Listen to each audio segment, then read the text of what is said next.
scientists are also increasingly concerned about what's happening to the sea ice around Antarctica.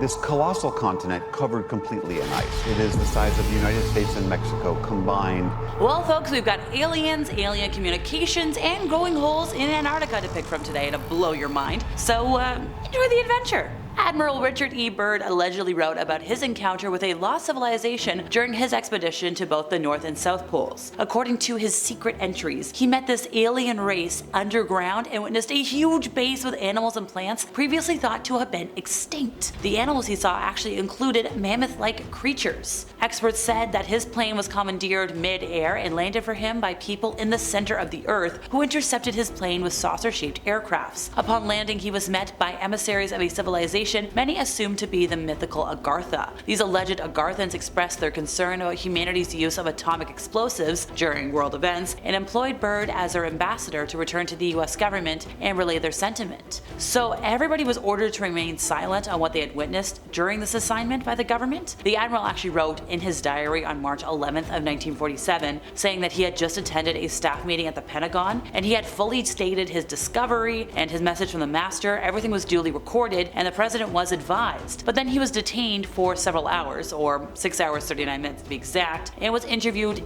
intently by top security forces and a medical team. He said it was an ordeal, lots of exclamation points. He was placed under strict control via the national security provisions of the United States of America, and in full caps folks, he was ordered to remain silent in regard to all that he had learned on the behalf of humanity, which like, sir, spill, please, I would like to know more about this. What's up there and what's down there? In 2017, a giant hole appeared in the Antarctic ice and initially measured over 3,700 square miles. Yeah, that might already sound a little big. Oh, wait for it! Within 6 weeks, it had grown to more than 30,000 square miles. That's an area almost as big as Kansas. That's just over 8 times its original size in less than 2 months. Yikes! Known as a polynya, the hole was in an area of unfrozen ocean surrounded by ice. So this one, known as the Maud Rise polynya, located in the Lazarus Sea, was first recorded in 1974 but had not reappeared since. It was spotted during the depths of the Antarctic winter, when the sea ice is at its thickest. What caused it to open back up?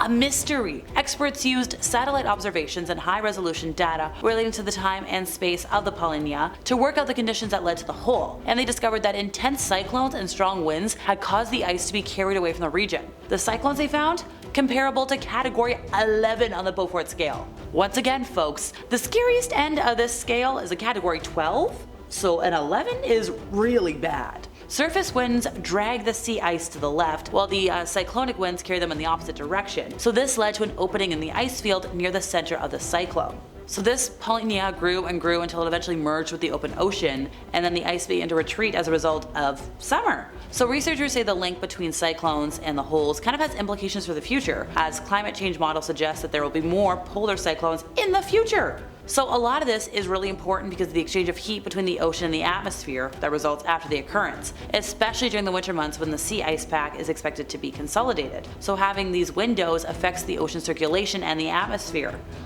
Folks, global warming is real, I don't think I can stress that enough. After this polynya has opened, it transfers vast amounts of energy between the ocean and the atmosphere, with the potential to globally alter climate because of how it affects ocean circulation.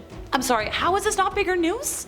I think we should be talking about this more. Scientists revealed in October of last year that they had discovered a vast hidden landscape of hills and valleys carved by ancient rivers that has been frozen in time under the Antarctic ice for millions of years. This landscape, which by the way is bigger than Belgium, has remained untouched for potentially more than 34 million years. But human-driven global warming could threaten to expose it. It is an undiscovered landscape that nobody's laid eyes on. That was a statement from Stuart Jameson, a glaciologist at the UK's Durham University and the lead author of the study. He said what's exciting is that it's been hiding there in plain sight. Turns out researchers didn't use new data, they just used a new approach. The land underneath the East Antarctic ice sheet is less well known than the surface of Mars, which is so wild to think about when you consider how much we still don't know about Mars to this day. So the main way to quote unquote see beneath it is for a plane overhead to send radio waves into the ice and analyze the echoes, so radio echo sounding.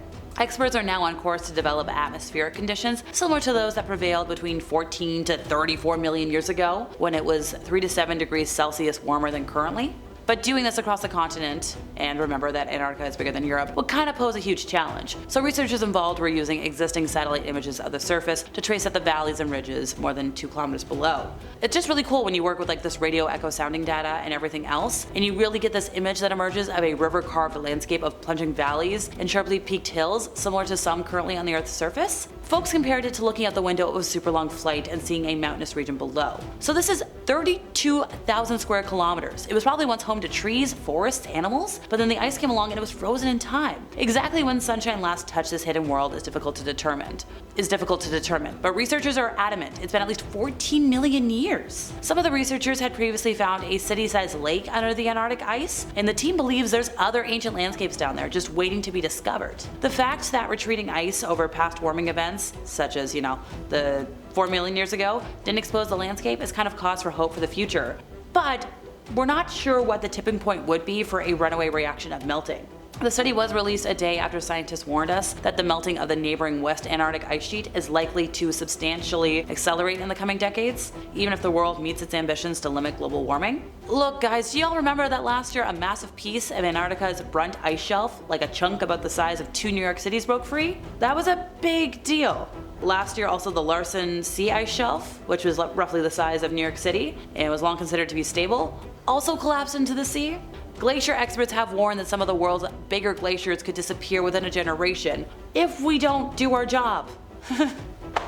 In 1959, a Soviet expedition based on the Mirny Polar Station in Antarctica sent a group of 8 researchers deep into the uncharted continent, and the group's goal was to reach the South Magnetic Pole. Only 3 people returned from the dispatch group. According to the official version, the cause of the tragedy was severe frost and a storm, as well as an all-terrain vehicle engine failure. Well, later on, Soviet polar explorer Yuri Koshinov, in a conversation with a reporter, explained what had happened to the expedition. So he was one of the participants who returned from the trip to the magnetic pole, and according to the explorer, the group was attacked by luminous flying objects resembling discs, and an attempt to photograph an anomalous phenomenon ended poorly. Cameras were destroyed by a beam sent from a flying object. Those who tried to repel the attack using their hunting rifles were also struck by the rays from the object and, well, didn't make it. The reporter didn't have time to publish the collected materials, as the sudden passing of Yuri prevented this. In 1970, the United States Environmental Science Service Administration, or ESA, published satellite images of the poles, and there was one photo that showed a perfectly rounded hole, and that sparked a lot of theories.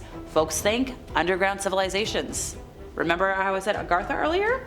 Yeah, here we go again, folks. A groundbreaking initiative has been spearheaded by one Dr. Stephen M. Greer, a renowned founder of the Disclosure Project, and a respected authority on UFO phenomena. So he made quite the presentation last year at the National Press Club in Washington, and he unveiled compelling evidence that there might be some covert and unauthorized black budget projects that are associated with UFO stuff, and it might be happening in Antarctica.